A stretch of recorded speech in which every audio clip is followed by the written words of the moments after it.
Drama baru menemani kita menjelang Ramadan di tahun 2022 ini. Drama yang diperankan oleh Crystal dan Kim Jae-wook ini terlihat cukup menarik karena benar-benar relate dengan kehidupan dunia nyata pada dunia kerja, di mana khususnya untuk anak baru banyak sekali tekanan yang diterima dari lingkungan kerja tersebut yang menuntut mereka agar bisa bertahan dalam lingkungannya. Dan sosok ini diperlihatkan oleh Crystal dalam perannya sebagai Sina. Nah, untuk Kim Jae-wook sendiri, nantinya dia akan berperan menjadi bos yang tegas dan sangat rewel, yang terkesan jahat kepada bawahannya. Menarik bukan? Oke, sebelum kita masuk ke sinopsis episode 1 alias episode perdana ini, bantu channel Mimin ini dengan cara menekan tombol subscribe-nya ya, agar Mimin tetap semangat memberikan konten-konten menarik untuk kalian semua. Gomawo. Awal episode dibuka dengan prolog yang sepertinya ini adalah timeline di pertengahan cerita. Diceritakan antrian para penggemar Nogojin yang sangat panjang pada kuliah khusus yang diadakannya. Lalu tiba-tiba orang misterius memotong antrian dan maju paling depan yang membuat banyak orang di sana akhirnya marah kepada orang tersebut. Namun tiba-tiba kemarahan itu berubah menjadi terkejut karena ternyata orang misterius itu ialah Nogojin itu sendiri. Nah, Nogojin ini diceritakan adalah orang yang sangat pandai di bidang pendidikan, khususnya matematika, dan dia adalah pengajar terbaik dan tertampan di Korea, yang memiliki perusahaan pendidikan daring Go Top Education. Kemudian di tengah ramainya Gojin bersama para penggemarnya, tanpa sadar ia sedang dibidik oleh seorang sniper misterius. Setelah itu, timeline mundur ke alur cerita sebenarnya, di mana diperlihatkan seorang wanita yang bekerja sebagai sekretaris bernama Lee Sin-a tengah sibuk mempersiapkan kebutuhan dari bosnya yakni Nogojin. Sebagai sekretaris, Sin-a sangat berusaha memahami keperluan bosnya sampai-sampai dia menghafal waktu kedatangan bosnya ke kantor secara mendetail. Hal ini dilakukannya karena selain tuntutan profesionalisme, juga karena Nogojin merupakan orang yang sangat detail dan memperhatikan hal sekecil apapun. Ini diperlihatkan dari kebiasaannya dalam mengerjakan apapun, termasuk sarapan yang sampai-sampai tingkat kehangatan minumannya pun ia perhitungkan. Nah, saat menyajikan makanan hari itu, sayangnya Sin-a harus dimarahi karena kesalahan pedagang yang lupa menaruh bawang pada makanan itu. Namun walaupun dimarahi, Sin-a tetap berusaha tenang dan berusaha tegar agar bertahan di pekerjaannya. Kemudian tiba-tiba seorang guru pengajar datang meminta untuk bertemu dengan Gojin. Sebelum itu, ia sempat memuji Sin-a yang mampu bertahan bekerja lebih dari 3 bulan. Padahal sekretaris sebelum-sebelumnya tidak ada satupun yang bertahan lebih dari 3 bulan. Kemudian guru itu pun masuk ke kantor Gojin untuk meminta maaf sekaligus meminta keringanan atas kasus perjalanan luar negeri yang sampai membuatnya diperiksa kepolisian karena terlibat perjudian. Wakil CEO memberikan skors kepada dirinya selama 1 tahun, dan itulah mengapa ia meminta bertemu dengan CEO Gojin untuk meminta keringanan hukumannya tersebut. Tapi sayang, bukannya merasa kasihan dengan guru itu, Gojin justru memecatnya dengan segera dari perusahaannya. Guru itu pun meminta penjelasan mengapa dia harus dipecat, lebih parah dari hukuman sebelumnya. Dan Gojin menjelaskan kalau bukan hanya kasus perjudian saja yang membuatnya marah, tapi karena ada hal lain, yakni kinerja guru tersebut yang menurun sangat curam, yang akhirnya dianggap Gojin kalau guru itu sudah tidak produktif lagi menghasilkan uang untuk perusahaan. Dan mendengar semua itu, guru itu pun tak terima dan mengamuk, tapi untunglah satpam segera datang mengusirnya. Ketegasan akan kinerja para pegawainya langsung dikatakannya pada meeting dengan para pengajar untuk memperingati mereka kalau omset perusahaan sangatlah penting, atau jika tidak mereka akan bernasib sama dengan pengajar yang dipecat. Lalu di tengah rapat itu, tiba-tiba wakil CEO yang merupakan adik Gojin datang.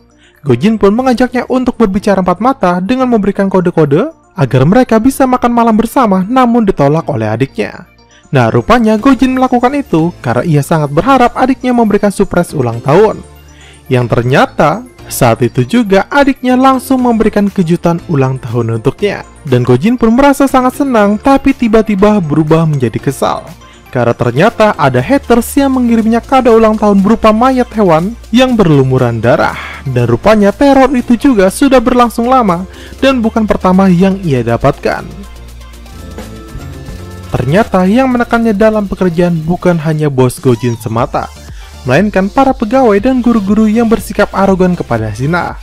Tapi kendati demikian, sekali lagi Sin-a harus merasa tegar, apalagi hari itu genap 1 tahun dirinya bekerja.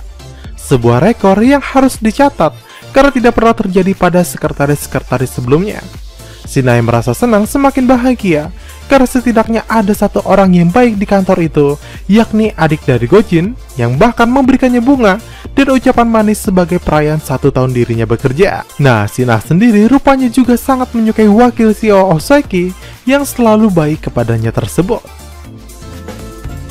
Esok harinya Gojin harus menghadiri seminar bersama perusahaan saingannya, yakni Park Yang-tae, CEO dari Ilpum Education. Saat pertemuan awal, keduanya memperlihatkan rivalitas dengan saling mengejek satu sama lain, dan sama-sama mengaku sebagai perusahaan pendidikan swasta terbaik di Korea. Dan karena kesal, akhirnya Yang Tae pun mengejek Gojin dengan menyindir masa lalu Gojin yang rupanya Gojin dulu hanyalah seorang OB alias tukang bersih-bersih di perusahaan Ilpum Education. Nah, walaupun Gojin hanya OB, dirinya sangatlah cerdas sampai suatu ketika ia tidak sengaja melihat brosur Olimpiade Matematika di Inggris pada meja bosnya Yang Tae. Dan walaupun belum dijelaskan di sini, tapi sepertinya Gojin mengikuti Olimpiade tersebut hingga dirinya menang dan dapat pengakuan di Korea, kemudian mendirikan perusahaan yang akhirnya menyaingi perusahaan pendidikan dari Ilpum Education itu sendiri. Dan karena keberhasilan ini, Gojin juga jadi bisa menghina balik Yang Tae dengan mengatakan dia yang dulu obes sekarang bisa menjadi nomor 1 di Korea di atas Yang Tae. Kemudian scene masuk di mana keduanya mulai mengisi seminar dan mereka masih saja saling sindir dan mengerjai satu sama lain. Dan lucunya, Park Yang Tae yang menaruh obat mencret di minuman Gojin malah diminta Gojin untuk meminum minuman tersebut, yang membuat Yang Tae mau tak mau meminumnya dan tak lama kemudian mengundurkan diri dari hadirin karena ia tak tahan menahan pup sampai keluar sebelum sempat duduk di kloset. Nah, lalu merasa sudah tidak ada gangguan lagi, Gojin pun gantian mengisi seminar tersebut. Tapi sayang, saat Gojin meminta presentasinya ditampilkan di monitor, timnya justru belum siap karena flash disk yang sudah disiapkan tertinggal, dan ini adalah kesalahan dari Enjung yang kemudian menyuruh Shin-ah untuk mengantar flashdisk itu sesegera mungkin ke tempat tersebut. Tapi ngeselitnya, ketika Shin-ah sampai, justru Gojin malah menyalahkan Shin-ah yang telah teledor tidak membawa flashdisknya. Dan yang lebih parahnya lagi, hari itu Shin-ah dipermalukan oleh Gojin langsung di hadapan banyak hadirin di sana, dengan mengatakan kepada hadirin kalau Shin-ah adalah contoh orang yang pasti akan gagal menjadi seorang pengajar. Untuk kesekian kalinya, Shin-ah pun hanya bisa bersabar dan ia tetap memberikan kinerja terbaiknya dengan bekerja lembur sampai larut malam untuk mempersiapkan meeting esok paginya. Lalu hari pun berganti, sebelum ke kantor, Shin-ah menyempatkan diri memeriksa kondisi tubuhnya ke rumah sakit. Sampai di sini, Shin-ah masih merasa sangat bersemangat, sampai akhirnya tiba-tiba dia sangat kecewa karena tidak ada satupun orang yang terlihat di kantor. Bibi cleaning service pun memberitahu kalau kantor sepi karena tiba-tiba bos Gojin memindahkan meeting mereka keluar kantor. Jelas hal ini membuat Shin-ah sakit hati karena jerih payahnya lembur semalaman ternyata sia-sia. Nah, kesedihan ini juga malah diperparah karena rumah sakit memintanya datang untuk melihat hasil MRI-nya. Dan ternyata dokter mengungkapkan kalau Shin-ah mengidap tumor di otaknya. Shin-ah pun langsung syok, tidak bisa menyangka dirinya tidak akan lama lagi hidup di dunia ini. Kemudian Shin tiba-tiba berpindah ke malam hari di rumahnya Gojin yang sedang asik beristirahat. Gojin yang habis mandi terkejut karena di hadapannya ada orang yang masuk diam-diam ke rumahnya, dan orang itu adalah Shin-ah yang wajahnya terlihat sangat kejam sambil memegang palu. Dan episode ini pun berakhir sampai di sini.